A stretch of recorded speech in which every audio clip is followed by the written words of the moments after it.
Why is renting in retirement so dangerous compared to a mortgage? Renting dangerous compared to a mortgage? Well, the most obvious thing is that rents can go up and up and up over the years. And if you're youngish, and you might live 20, 30 years in your retirement or 40 years, whatever it might be, you could have, I think we did a little calculation, right? So Yeah. $2,000 rent at 3% growth is 4,800 and change, so Yeah. about 150% more rent. Whereas if I had a $2,500 mortgage, it would still be a $2,500 mortgage 30 years later if I had a fixed mortgage rate, right? Yeah, and so the idea is that with renting, you have a constant outflow that keeps growing. With a house, you may have some house maintenance, but the idea is that you don't have these constant outflows other than the mortgage, which is fixed.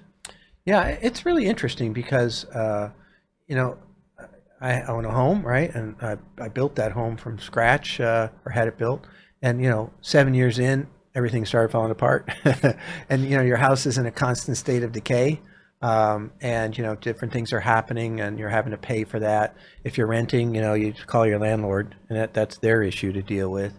The roof that has to be repaired, the increasing property taxes or whatever might be happening.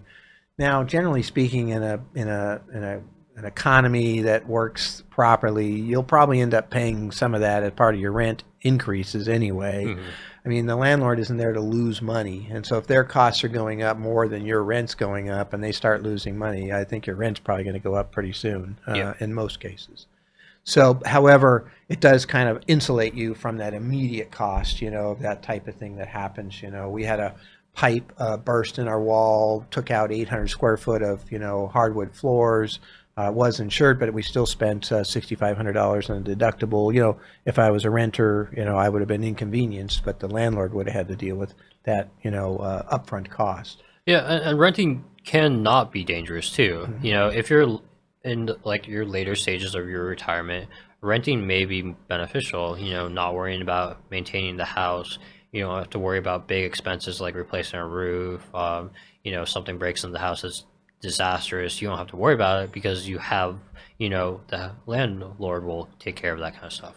Yeah, many of these retirement communities have a form of kind of renting. Some you can buy in, some you end up with some equity, some you don't end up with any equity. Kind of depends on what it is. But there are a lot of seniors that are renting in essence, right? They no longer own a home. They're living in this retirement community. And they have maybe some access to higher level care within that community. Hmm. You got independent, and then what's the one after that? The assisted living, Living. and then nursing care, memory care. I mean, those are probably the four big levels.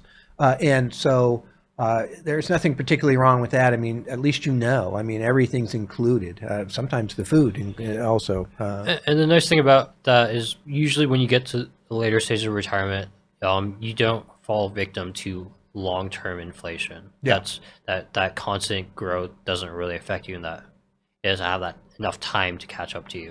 that's right. If you move into one of those retirement communities, you're going to have a 5% a year increase on average, it seems like to me. However, it's not for the next 30 or 40 years if you're 80. Yeah, most likely. And so it's just what Ethan's saying is just you have less exposure to that and less danger from that. Your assets might be okay to kind of handle that. Be nice to run a plan and make sure that's true.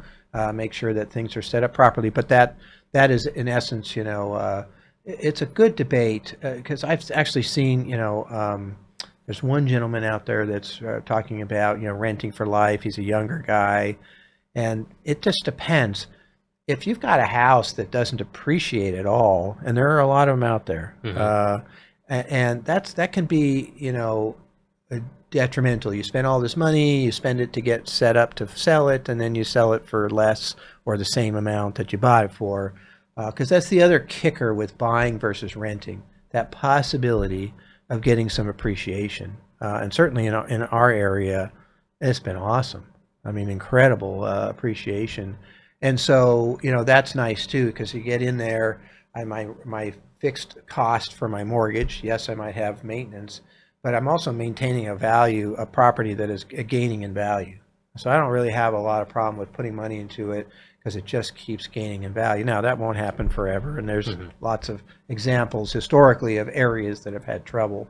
But that is another piece of if you're in an area that has very poor historical gains on property values, which can happen, then it's a little bit of a different calculation, at least for that part, because that can be one of the biggest kickers to me.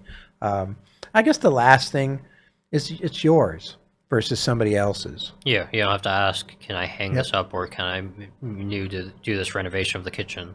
Yeah, I ran, had a 100-foot line run of 220, 100 amp line out to my detached garage, dug up everything on the planet to get it under the house, out to the detached garage, and because I needed 220 to operate some of the machines I'm using out of my garage. And, if I didn't own that place, maybe I could have done it. But, I'm doing a lot of stuff to that garage that I wouldn't be able to do if I owned it. I tell you that much. So, but I really like that. It's mine. I get to deal with it. Yeah, there's a responsibility for upkeep, but I like being able to do what I want to do. So yeah, personally, I try to buy.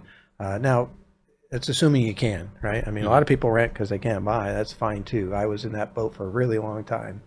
So nothing wrong with that.